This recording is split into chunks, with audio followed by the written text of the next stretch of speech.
ప్రియమైన సోదరి సోదరులారా नमस्कारम। आंध्र प्रदेश के गवर्नर श्री विश्वभूषण जी, मुख्यमंत्री भाई जगन मोहन रेड्डी जी, मंत्रिमंडल में मेरे सहयोगी अश्विनी वैष्णव जी, यहां उपस्थित अन्य महानुभाव और आंध्र प्रदेश के मेरे प्यारे भाई और बहनों, आंध्र प्रदेश गवर्नर श्री हरिचंदन विश्वभूषण गारिकी, मुख्यमंत्री श्री जगन मोहन रेड्डी गारिकी, केंद्र प्रभुत्वंलो ना सहचर मंत्री श्री अश्विनी वैष्णव गारिकी, అలాగే ఇక్కడ ఉపస్థితులైన అందరూ మహానుభావులకి మరియు ఆంధ్రప్రదేశ్ సోదరి సోదరులందరికీ నమస్కారం। कुछ महीने पहले ही मुझे विप्लव वीरुडु अल्लूरू सीताराम राजू जी की 125वीं जन्म जयंती के कार्यक्रम में आप सबके बीच आने का सौभाग्य मिला था। కొన్ని నెలల ముందు నేను విప్లవ వీరుడు అల్లూరి సీతారామరాజు 125వ జన్మ జయంతికి వచ్చే సౌభాగ్యం కలిగింది। आज एक बार फिर मैं एक ऐसे अवसर पर आंध्र की धरती पर आया हूं जो आंध्र प्रदेश और विशाखापट्टनम के लिए बहुत बड़ा दिन है। ఇటువంటి ఇంకో అవకాశం ఆంధ్ర ప్రాంతానికి వచ్చింది। ఇది ఆంధ్రప్రదేశ్ మరియు విశాఖపట్నానికి గొప్ప దినం। विशाखापट्टनम भारत का एक विशेष पट्टनम है। ये शहर बहुत खास है। यहां हमेशा से व्यापार की समृद्ध परंपरा रही है। విశాఖపట్నం భారతదేశం యొక్క ఒక ప్రముఖ నగరం। ఇది ఒక ప్రత్యేకమైన నగరం। ఇక్కడ ఎప్పుడూ వ్యాపారం సమృద్ధిగా జరిగే పరంపర ఉంది। विशाखापट्टनम प्राचीन भारत का एक महत्वपूर्ण पोर्ट था। हजारों वर्ष पहले भी इस पोर्ट के जरिए पश्चिमी एशिया और रोम तक व्यापार होता था और आज भी विशाखापट्टनम भारत के व्यापार का केंद्र बिंदु बना हुआ है। విశాఖపట్నం ప్రాచీన భారతదేశం యొక్క ప్రముఖ ఓడరేవు। ఈ ఓడరేవు ద్వారా 1000 ఏళ్ల క్రితం నుండి పశ్చిమాసియా రోమ్ వరకు వ్యాపారం జరుగుతూ ఉండేది। నేడు కూడా విశాఖపట్నం భారతదేశం యొక్క వ్యాపారానికి ముఖ్య కేంద్ర బిందువు। 10,000 करोड़ रुपए से अधिक के प्रोजेक्ट का लोकार्पण और शिलान्यास आंध्र प्रदेश और विशाखापट्टनम की आकांक्षाओं को पूरा करने का एक माध्यम बनेगी। 10,000 కోట్ల ప్రాజెక్టులు దేశానికి అంకితం మరియు శంకుస్థాపన చేసే ఆంధ్రప్రదేశ్ మరియు విశాఖపట్నం ప్రజల ఆకాంక్షల్ని పూర్తి చేసే మాధ్యంగా ఉంటుంది। ये योजनाएं इंफ्रास्ट्रक्चर से लेकर ईज ऑफ लिविंग और आत्मनिर्भर भारत तक कई नए आयाम खोलेगी, विकास को नई ऊंचाई पर ले जाएगी। मैं इसके लिए आंध्र प्रदेश के सभी निवासियों को हृदय से बहुत बहुत बधाई देता हूं। ఈ పథకాలు మౌలిక సదుపాయాల వల్ల సులభతర జీవితానికి, స్వయం సమృద్ధి భారత సాకారానికి అనేక అవకాశాలు కల్పిస్తుంది। ఇది అభివృద్ధి యొక్క కొత్త శిఖరాలు చేరుకోవడానికి తోడ్పాటు అందిస్తుంది। నేను ఇందుకోసం ఆంధ్రప్రదేశ్లో నివాసం ఉంటున్న అందరికీ హృదయపూర్వక అభినందనలు తెలుపుతున్నాను। मैं इस अवसर पर हमारे देश के पूर्व उपराष्ट्रपति श्री वेंकैया नायडू गारू का भी और श्री हरिबाबू का भी धन्यवाद करना चाहता हूं। वो जब भी मिलते हैं तो आंध्र के विकास के बारे में हमारी काफी बातें होती हैं। आंध्र के लिए उनका प्यार और समर्पण अतुलनीय है। నేను ఈ సందర్భంగా మన దేశ మాజీ ఉపరాష్ట్రపతి శ్రీ వెంకయ్య నాయుడు గారికి హరిబాబు గారికి ధన్యవాదాలు తెలియజేస్తున్నాను. వాళ్ళు ఎప్పుడు నన్ను కలిసినా ఆంధ్ర ప్రాంతం యొక్క అభివృద్ధి వికాసం గురించే మాట్లాడుతుండేవారు. ఆంధ్ర ప్రాంత ప్రజల పట్ల వాళ్ళకి ప్రేమ అంకిత భావం కొలమానం లేనిది. साथियों, आंध्र प्रदेश के लोगों की एक बहुत खास बात होती है कि वो स्वभाव से बहुत स्नेही और उद्यमी होते हैं। आज तकरीबन दुनिया के हर कोने में, हर काम में आंध्र प्रदेश के लोग अपनी प्रतिभा का प्रदर्शन कर रहे हैं। మిత్రులారా, ఆంధ్రప్రదేశ్ ప్రజలకి ఒక ప్రత్యేకత ఉంది. వాళ్ళు స్వభావరీత్యా స్నేహపూర్వకంగా ఔత్సాహికంగా కలిగి ఉంటారు. నేడు ప్రపంచంలో అనేక చోట్ల అన్ని పనుల్లో ఆంధ్ర ప్రాంతం వాళ్ళు తమ ప్రతిభను కనపరుస్తున్నారు. बात चाहे एजुकेशन की हो या एंटरप्राइज की, टेक्नोलॉजी की हो या मेडिकल प्रोफेशन की, हर क्षेत्र में आंध्र प्रदेश के लोगों ने अपनी विशिष्ट पहचान बनाई है। ఇది చదువు గురించి అయినా గాని, వ్యాపార దృక్పథం గురించి అయినా గాని, సాంకేతిక రంగంలో గాని, వైద్య రంగానికి సంబంధించిందైనా గాని అన్ని చోట్ల ఆంధ్ర ప్రాంత ప్రజలు తమ ప్రత్యేక గుర్తింపు ప్రదర్శిస్తున్నారు. ये पहचान सिर्फ प्रोफेशनल क्वालिटी की वजह से ही नहीं बनी, बल्कि ये उनके मिलनसार व्यवहार की वजह से बनी है। आंध्र प्रदेश के लोगों का खुश मिजाज और जिंदा दिल व्यक्तित्व हर किसी को उनका मुरीद बना देता है। ఈ గుర్తింపు వృత్తిపరమైన లక్షణాల కారణంగా కాక వాళ్ళ యొక్క కలుపుకోరుతనం కారణంగా ఏర్పడింది. ఆంధ్రప్రదేశ్ ప్రజల యొక్క ఉల్లాసవంతమైన ఉన్నతమైన వ్యక్తిత్వం వాళ్ళని అలా మెచ్చుకునేలా చేస్తుంది. तेलुगु भाषी लोग हमेशा बेहतर की तलाश में रहते हैं और हमेशा बेहतर करने की कोशिश करते रहते हैं। मुझे खुशी है कि आज यहां जिन विकास परियोजनाओं का शिलान्यास और लोकार्पण हुआ है वो भी आंध्र प्रदेश में प्रगति की गति को और बेहतर करेगी। తెలుగు ప్రజలు ఎప్పుడు కూడా అందరి బాగు కోసం వెతుకుతూ ఉంటారు, అలాగే బాగు చేయడం కోసం కృషి చేస్తుంటారు. నాకు చాలా సంతోషంగా ఉంది. ఈరోజు అభివృద్ధి కార్యక్రమాల యొక్క శంకుస్థాపన జాతికి అంకితం చేసిన విషయంలో ఆంధ్ర ప్రాంతం యొక్క అభివృద్ధి మెరుగుపడడానికి దోహదపడతాయని చెప్పి భావిస్తున్నాను. साथियों, आजादी के अमृत काल में देश विकसित भारत के लक्ष्य को लेकर विकास के रास्ते पर तेजी से आगे बढ़ रहा है। మిత్రులారా, మనం స్వతంత్ర దినోత్సవం యొక్క అమృత కాలంలో ఉన్నాం. వికసించిన భారత అనే లక్ష్యంతో అభివృద్ధి పదంలో ముందుకి తోసిపోతున్నాం. विकास की ये यात्रा बहुआयामी है।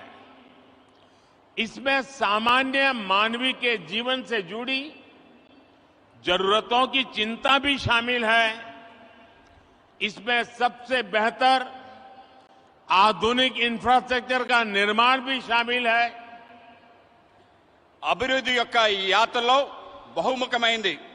ఇందులో సామాన్య మానవుడి యొక్క ఆలోచన కూడా దాగి ఉంది.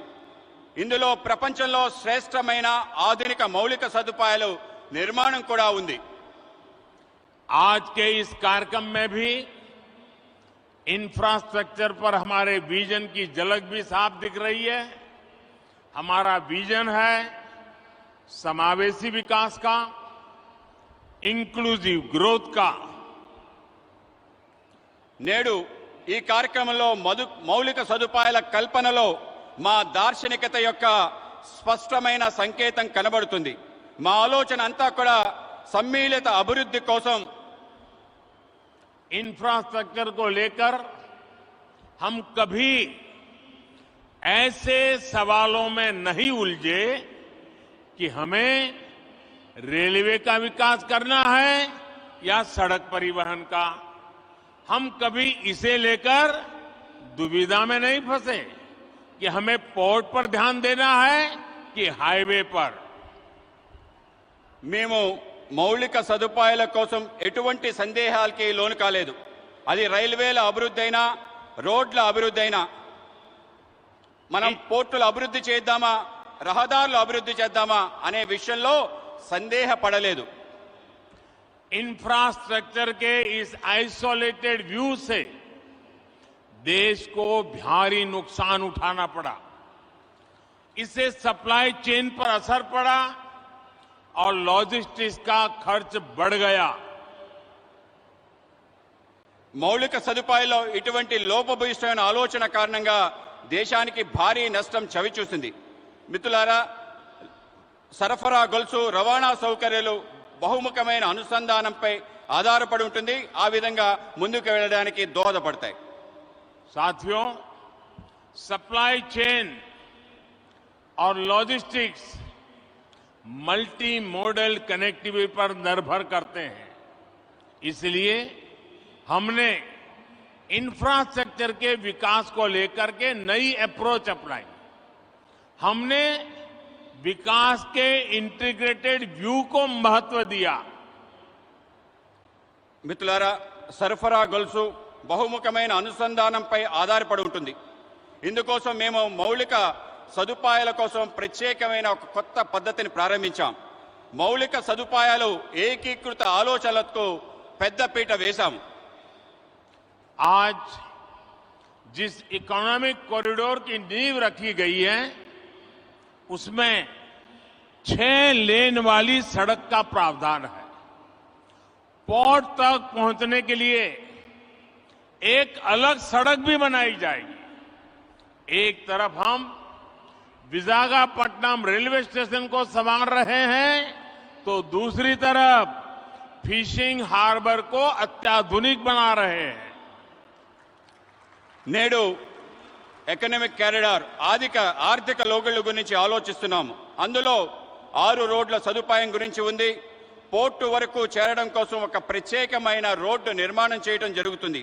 ఒక పక్క విశాఖపట్నం రైల్వే స్టేషన్ ని ఆధునీకరిస్తున్నాయి, ఇంకో పక్క మన చేపల రేవుని కూడా ఆధునీకరిస్తున్నాం. साथियों, इंफ्रास्ट्रक्चर का ये इंटीग्रेटेड व्यू पीएम गति शक्ति नेशनल मास्टर प्लान की वजह से संभव हुआ है। गति शक्ति प्लान से न सिर्फ इंफ्रास्ट्रक्चर निर्माण की रफ्तार तेज हुई है, बल्कि इससे परियोजनाओं पर लगने वाला खर्च भी कम हुआ है। మిత్రులారా, మౌలిక సదుపాయాల ఏకీకృత ఆలోచన కారణంగా ప్రధానమంత్రి గతిశక్తి జాతీయ ప్రణాళిక కారణంగా జరుగుతుంది. మిషన్ గతిశక్తి ద్వారా మౌలిక సదుపాయాల వేగం పెరుగుతుంది. దీంతో పాటు అనేక ప్రాజెక్టులపై జరిగే ఖర్చు బాగా తగ్గుతుంది. मल्टी मॉडल ट्रांसपोर्ट सिस्टम ही हर शहर का भविष्य है और विशाखापट्टनम ने इस दिशा में कदम बढ़ा दिया है। మల్టీ మోడల్ లాజిస్టిక్స్ బహుముఖమైన రవాణా వ్యవస్థ ప్రతి నగరం యొక్క భవిష్యత్. విశాఖపట్నం కూడా ఈ దశగా ముందడుగు వేస్తుంది. मुझे मालूम है कि इन परियोजनाओं का आंध्र के लोगों को लंबे समय से इंतजार था और आज जब ये इंतजार पूरा हो रहा है तो आंध्र प्रदेश और इसके तटीय क्षेत्र एक नई रफ्तार के साथ विकास की इस दौड़ में आगे बढ़ेंगे। నాకు తెలుసు మీరు ఈ యొక్క ప్రాజెక్ట్స్ కోసం ఆంధ్ర ప్రజలు ఎంతో కాలం నుంచి ఎదురు చూస్తున్నారు. ఈ రోజు మీ నిరీక్షణ పూర్తయిన సందర్భం ఆంధ్రప్రదేశ్ మరియు తీర ప్రాంతం యొక్క కొత్త వేగంతో అభివృద్ధి దిశగా ఉరకలు వేస్తుంది. साथियों, आज पूरी दुनिया संघर्ष के नए दौर से गुजर रही है। कुछ देशों में जरूरी सामानों की किल्लत है तो कुछ देश ऊर्जा संकट से जूझ रहे हैं। तकरीबन हर देश अपनी गिरती अर्थव्यवस्था को लेकर परेशान है। మిత్రులారా, ఈరోజు ప్రపంచం మొత్తం కష్టాల్లో ఉంది. కొన్ని దేశాలకు నిత్యావసర సరుకులు కొరతతో ఇబ్బంది పడుతున్నాయి. కొన్ని దేశాలు ఇంధన సంక్షోభంతో ఇబ్బంది పడుతున్నాయి. దాదాపు ప్రతి దేశం వాళ్ళ క్షీణిస్తున్న ఆర్థిక వ్యవస్థపై ఆందోళన చెందుతున్నారు. लेकिन इन सब के बीच भारत कई क्षेत्रों में बुलंदियां छू रहा है। भारत विकास की नई गाथा लिख रहा है और इसे सिर्फ आप ही महसूस नहीं कर रहे हैं बल्कि दुनिया भी बड़े गौर से आपकी तरफ देख रही है। కానీ ఇటువంటి కష్టకాలంలో భారతదేశం అనేక సవాళ్ల మధ్య కొత్త ఎత్తులు చేరుకుంటుంది. భారతదేశం ఒక సరికొత్త అభివృద్ధి చరిత్ర రాస్తుంది. ఇది కేవలం మనం అనుభవిస్తుందే కాదు, ప్రపంచం మొత్తం మన వైపు చూస్తుంది. आप देख रहे होंगे कि कैसे एक्सपर्ट और बुद्धिजीवी भारत की प्रशंसा कर रहे हैं। आज भारत पूरी दुनिया की उम्मीदों का केंद्र बिंदु बन गया है। మీరు చూస్తున్నారు, ప్రపంచం భారతదేశంలో ప్రముఖులు అనేక మంది మేధావులు ప్రశంసిస్తున్నారు. ఇది మీరు చూస్తున్నారు. నేడు భారతదేశం ప్రపంచం మొత్తం యొక్క ఆశల యొక్క కేంద్ర బిందువుగా మారింది. ऐसा इसलिए संभव हुआ है क्योंकि आज भारत अपने नागरिकों की आशाओं, आवश्यकताओं को सर्वोपरि रखते हुए काम कर रहा है। हमारी हर पॉलिसी, हर फैसला सामान्य मानवी के जीवन को बेहतर बनाने के लिए है। ఇది ఎందుకైందంటే ఇప్పుడు భారత్ వాళ్ళ పౌరుల యొక్క ఆకాంక్షలను, ఆశల్ని ప్రధానంగా తీసుకుని పనిచేస్తుంది. మా ప్రతి విధానం, మా ప్రతి నిర్ణయం సామాన్య మానవుడి యొక్క జీవితాన్ని మెరుగుపరచడం కోసమే. आज एक तरफ PLI scheme, GST, IBC, national infrastructure pipeline, गति शक्ति जैसी पॉलिसी की वजह से भारत में निवेश बढ़ रहा है तो दूसरी तरफ गरीबों के कल्याण के लिए चलाई जा रही योजनाओं का लगातार विस्तार हो रहा है। నేడు ఒక పక్క పిఎల్ఐ స్కీమ్, జీఎస్టీ, ఐబీసీ, జాతీయ మౌలిక సదుపాయాలు, పైప్లైన్, గతిశక్తి వంటి పాలసీలు వల్ల భారతదేశంలో పెట్టుబడులు పెరుగుతున్నాయి. మరోపక్క పేదవాళ్ల కళ్యాణం కోసం అనేక పథకాలను అమలు చేస్తున్నాం. వాటిని నిరంతరం పెంచుకుంటూ పోతున్నాం. विकास की इस यात्रा में आज देश के वो इलाके भी शामिल हैं जो पहले हाशिए पर होते थे। सबसे पिछड़े जिलों में भी एस्पिरेशनल डिस्ट्रिक्ट प्रोग्राम के जरिए विकास से जुड़ी योजनाएं चलाई जा रही है। అభివృద్ధి యొక్క ఈ ప్రయాణంలో దేశంలో అనేక ప్రాంతాలు అట్టడుగు ప్రాంతాలు కూడా చేర్చబడ్డాయి. ఆకాంక్ష జిల్లాల కార్యక్రమంలో వెనుకబడ్డ జిల్లాల్లో అనేక రకాల అభివృద్ధి కార్యక్రమాలు అమలు చేస్తున్నాం. देश के करोड़ों गरीबों को पिछले 2.5 साल से मुफ्त अनाज दिया जा रहा है. पिछले 3.5 साल से पीएम किसान योजना के जरिए किसान के खाते में हर वर्ष सीधे 6,000 रुपये पहुंच रहे हैं. దేశంలో కోట్లాది మంది పేదవాళ్లకు గత 2.5 సంవత్సరాలుగా ఉచిత బియ్యం ఇస్తున్నాం. గత 3.5 సంవత్సరాల నుండి ప్రధానమంత్రి కిసాన్ సమ్మాన్ నిధి ద్వారా రైతుల ఖాతాల్లో నేరుగా 6,000 రూపాయలు చేరుతుంది. इसी तरह सनराइज सेक्टर से जुड़ी हमारी पॉलिसी की वजह से युवाओं के लिए नए अवसर बन रहे हैं. ड्रोन से लेकर गेमिंग तक, स्पेस से लेकर स्टार्टअप तक हर क्षेत्र को हमारी पॉलिसी की वजह से आगे बढ़ने का मौका मिल रहा है. అదేవిధంగా సన్ రైజ్ సెక్టర్స్ యొక్క ఆలోచన కారణంగా యువతకి కొత్త అవకాశాలు లభిస్తున్నాయి.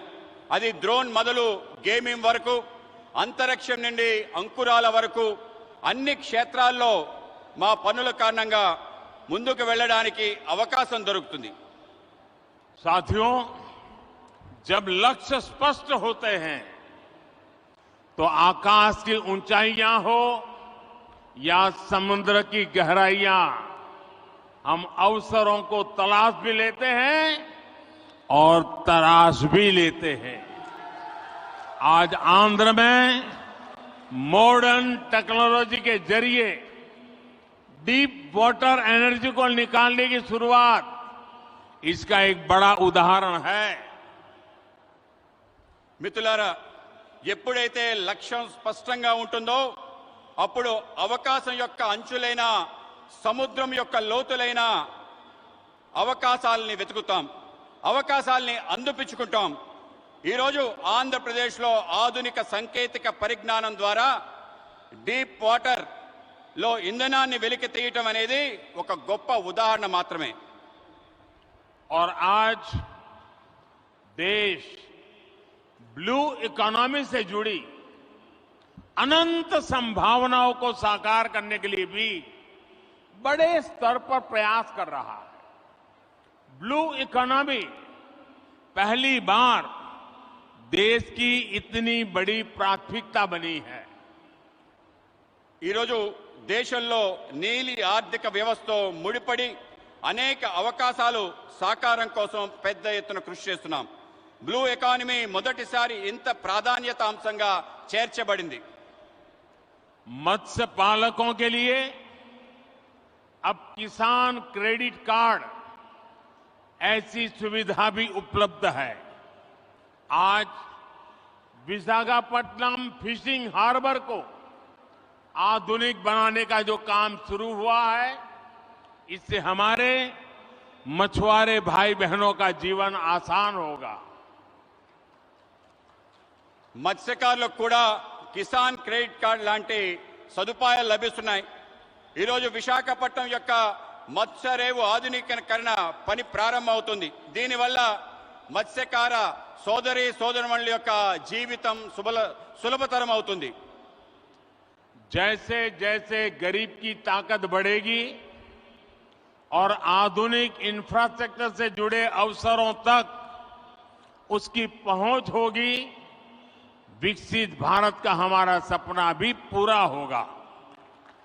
ఎప్పుడెప్పుడైతే పేదవాళ్ల శక్తి పెరుగుతుందో, ఆధునిక సదుపాయాలు వాళ్ళకి చేరుతాయో, వికసించిన భారత యొక్క మన కల పూర్తవుతుంది. साथियों, समुद्र सदियों से भारत के लिए समृद्धि और संपन्नता का स्रोत रहा है और हमारे समुद्र तटों ने इस समृद्धि के लिए गेटवे का काम किया है। आज देश में पोर्ट लेड डेवलपमेंट के लिए जो हजारों करोड़ रुपए की परियोजनाएं चल रही है, भविष्य में उनका और विस्तार होगा। మిత్రులారా, సముద్రం పూర్వకాలం నుండి భారత్ యొక్క సమృద్ధి సంపద తేవటంలో ఆధారంగా ఉంది. సముద్ర తీరాలు మన సమృద్ధి యొక్క ముఖ్య ద్వారాలుగా మారాయి. ఈరోజు దేశంలో రేవులు, భూములు, అభివృద్ధి వేల కోట్ల రూపాయలలో ప్రాజెక్టులు నడుస్తున్నాయి. ఇవి భవిష్యత్తులో మరింతగా విస్తరిస్తాయి. विकास की इस समग्र सोच को आज 21वीं सदी का भारत धरातल पर उतार रहा है।